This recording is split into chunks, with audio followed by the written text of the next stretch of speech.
What's going on, YouTube? My name is Matt, and I am a guest on Double Edge Games YouTube channel, and I'm here to show you my Constellar deck.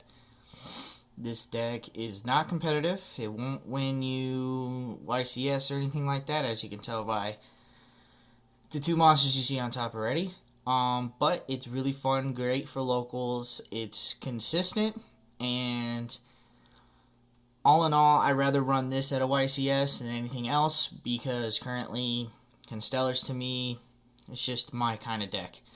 I'm not really a competitive kind of guy that will spend, $100 on one card. So I'm more of a lines of running decks, the rogue decks that ruins everyone's day at a tournament.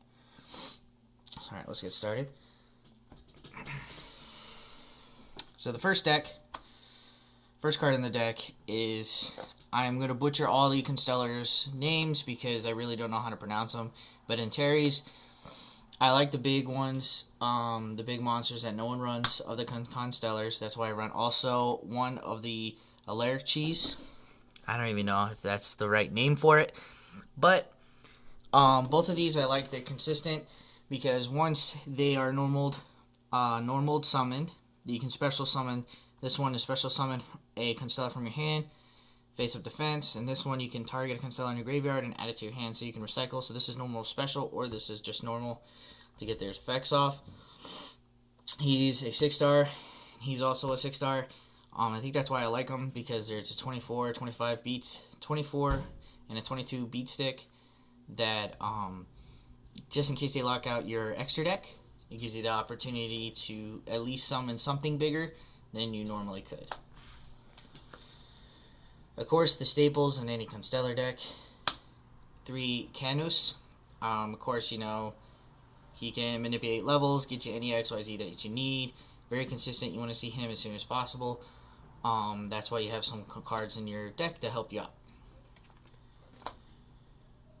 Pulux, same thing. Gets an additional normal summon during the when he's normal summon, you get the additional normal summon.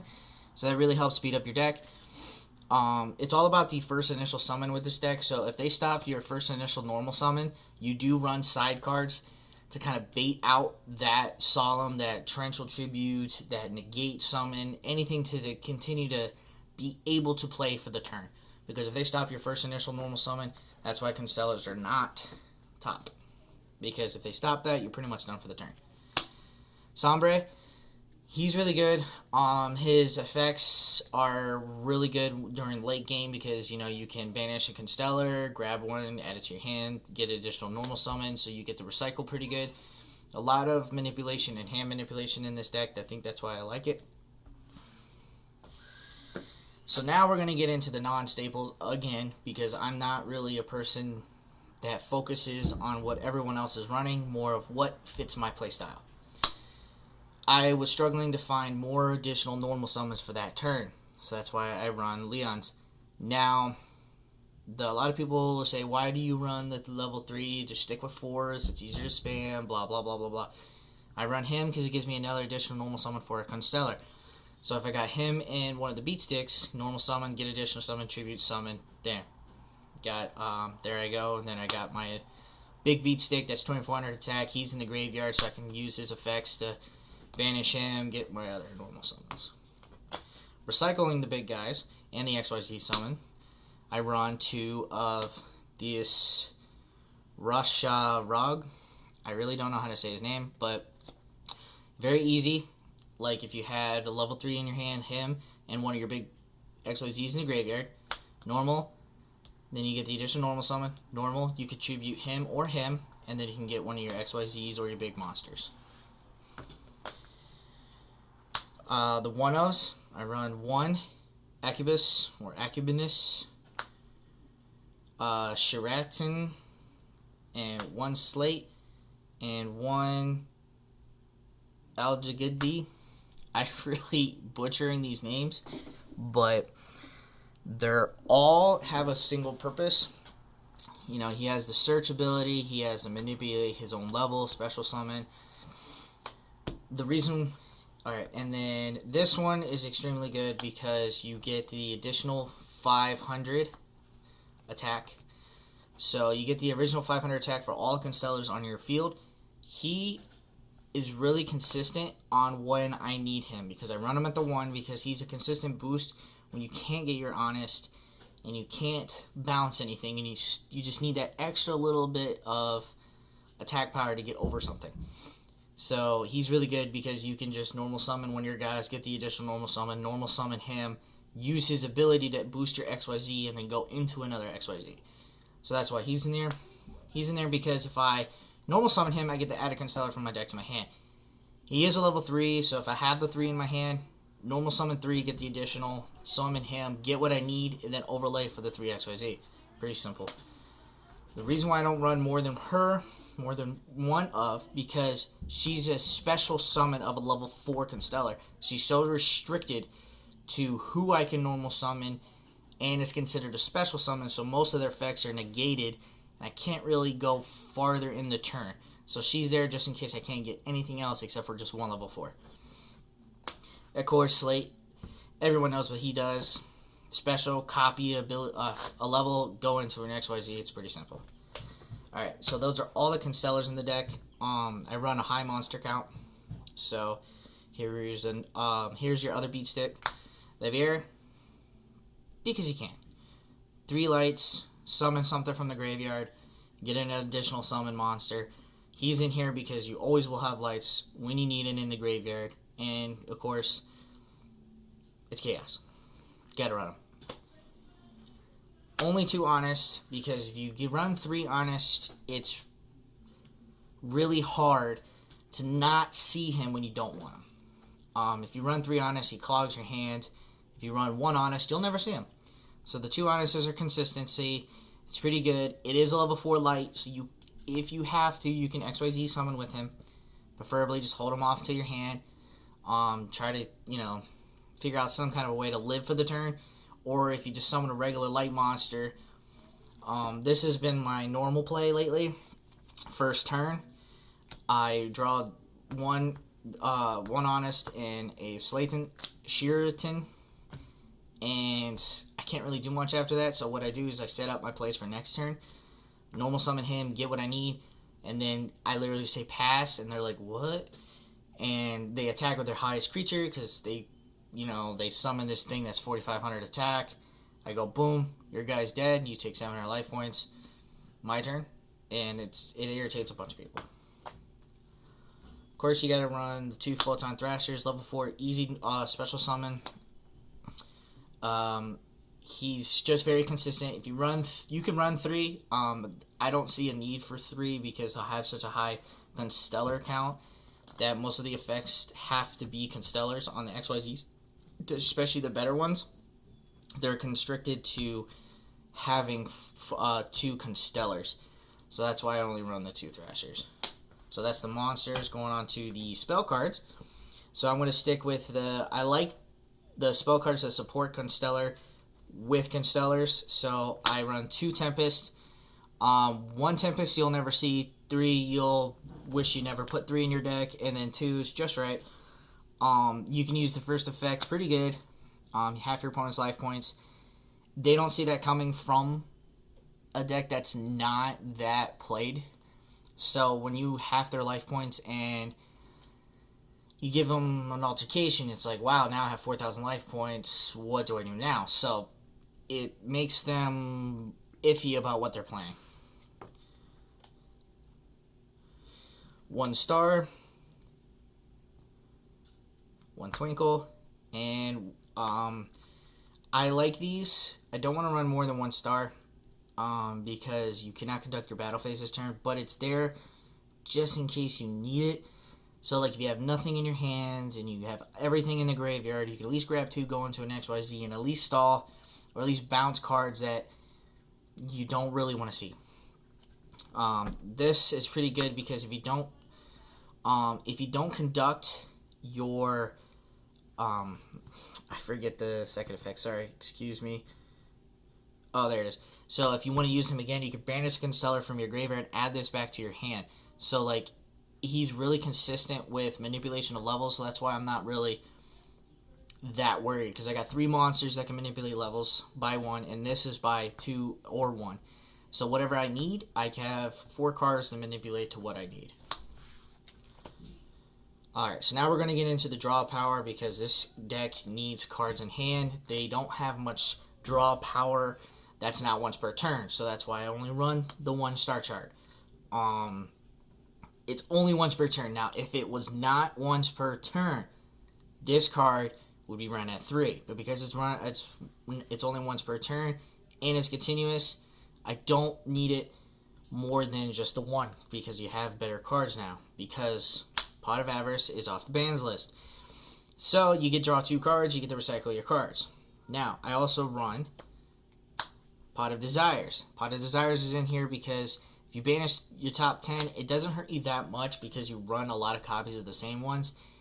And you can always go into what you need to anyways, no matter what, because I always go into M7 at the end phase.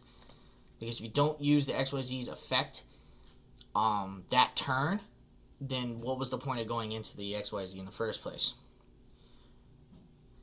I also run I think it's Ditchotomy.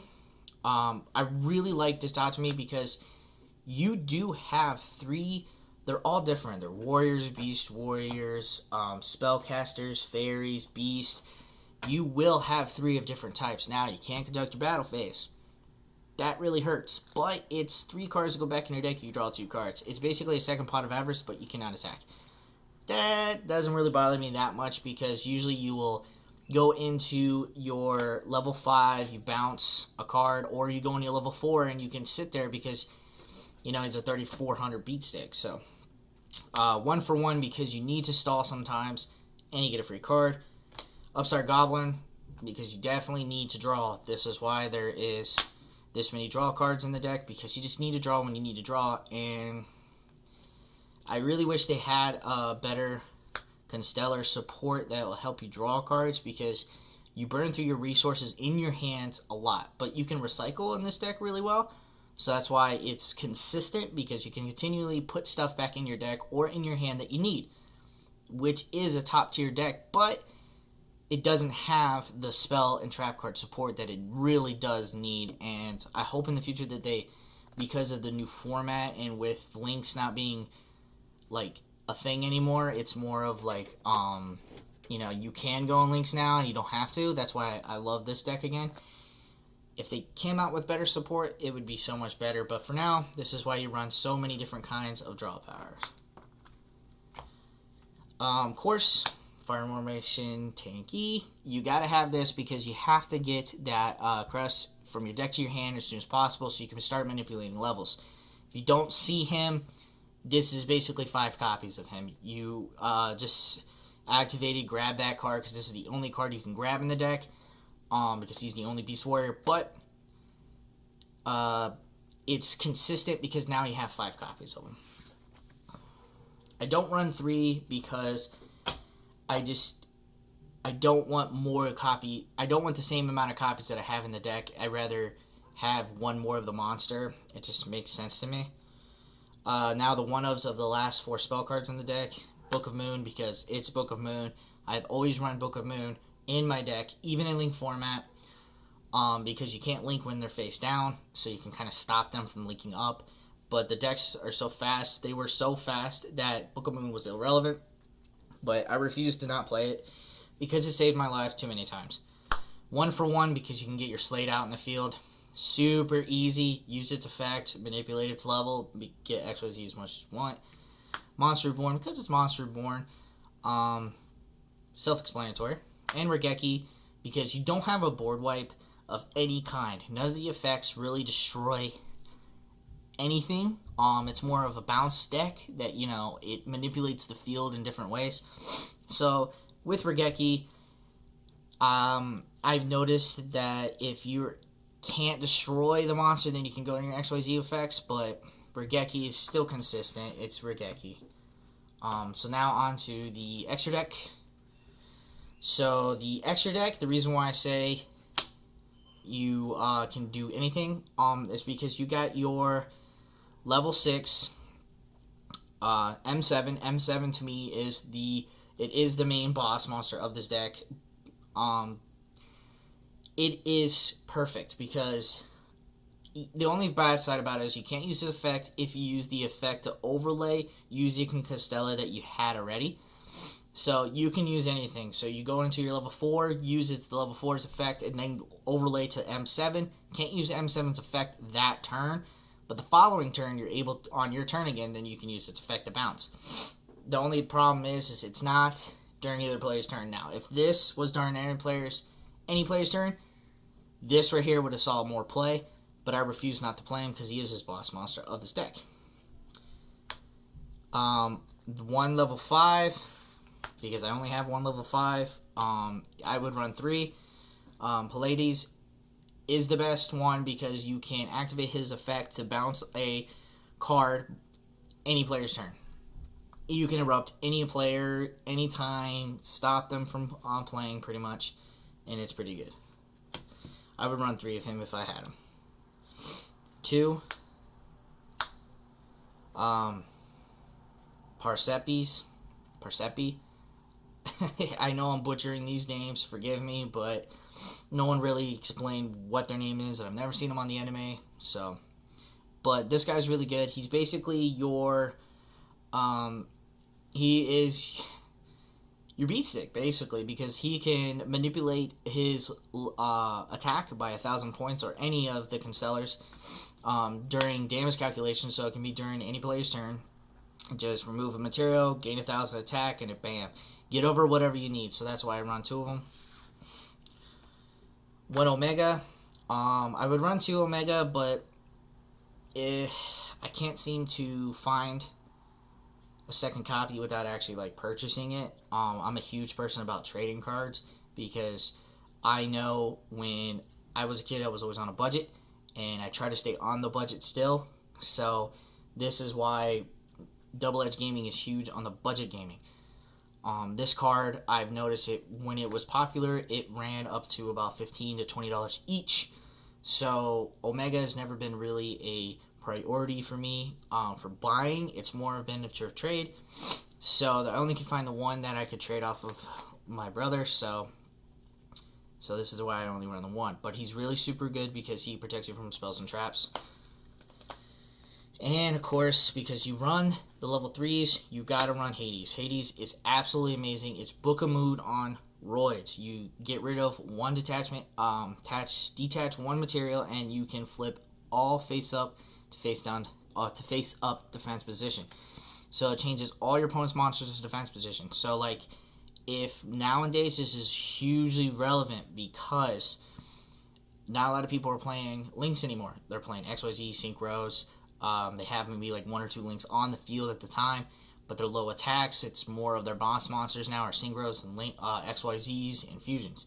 So this right here can really help you defend yourself. Of course, it's 2020, so you have to have your Lynx. You run your Boro load because he's a common now. That's why I can run him. Unicorn, Decode Talker, Phoenix, Link Karibo. Now, I always leave the last 2 of my extra deck without a sleeve because it's mostly up to the player's choice of their locals. So if you run into situations where you would run a 1 if you want to run a Mermaid, and then if you need to, or a Cerberus, because depending on what you're running into.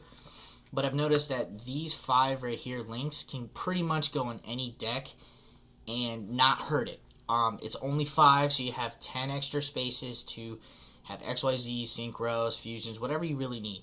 These are solid 5 Lynx, in my opinion, that any deck can use. Unless you don't have a level 1, then you would get rid of course, Link Karibo, and you would add the Cerberus. But because I have the level 1, these 5 right here is consistent. You have power, bounce again, destroy back row, protect yourself from a monster, and Borlo because he's Borlo. But just let me know what you guys think. This deck is purely fun, like I stated before, but it has its consistency. If you run this deck, you could probably find more cards and different cards that make it more consistent. But for now, this is what I think is a pretty solid, good deck to get any player involved in Yu-Gi-Oh! because that's the main point of this channel, is to get kids and families, to get them cheaply and an easy way to have Yu-Gi-Oh! And enjoy it, and not really go to locals and literally lose every single match. Alrighty, well, thanks for listening, and like the video. Subscribe to this channel. It's an amazing channel. I hope really big things for it, and you'll see a bunch of other deck profiles from me, same as Double Edge Gaming. So hope you guys enjoyed the video. Thanks.